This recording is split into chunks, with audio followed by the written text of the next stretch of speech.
তা আমরা আজকে এসেছি আদিত্য বণিকের বাড়িতে।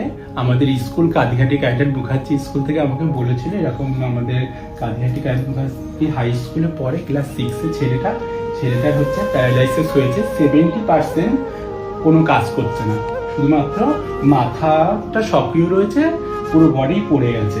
তো এতদিন কলকাতা মেডিকেল কলেজে চিকিৎসা হচ্ছিল, তা তারা আর পারছে না, তারা রেফার করেছে ব্যাঙ্গালোরে।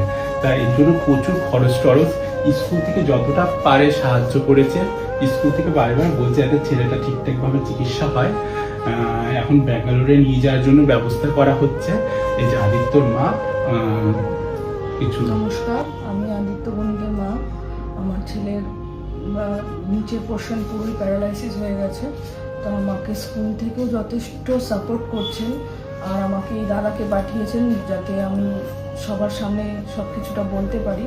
তো আমার ছেলের কিছু অন্তত আপনারা যে যতটুকু পারবেন আমাকে একটু সাহায্য করবেন। অর্থাৎ ওর চিকিৎসার জন্য প্রচুর পরিমাণে অর্থের দরকার। এখন যে যতটা পারবে একটু ওকে অর্থ দিয়ে সাহায্য করলে ছেলেটা আবার পুনরায় তার আগের মতন জীবন ফিরে পাবে, স্কুলে যেতে পারবে। এর জন্য তোমরা যে যতটা পারবে একটু ছেলেটাকে সাহায্য করো। আমি আদিত্যর মায়ের ব্যাংক অ্যাকাউন্ট নাম্বার এবং ফোনপে গুগল পে নাম্বার দিয়ে দেবো, ভিডিওতে থাকবে। তোমরা যারা পারবে একটু ওকে যতটা পারবে সাহায্য করবে, যাতে ছেলেরা পুনরায় আবার আগের জীবনে ফিরে যেতে পারে।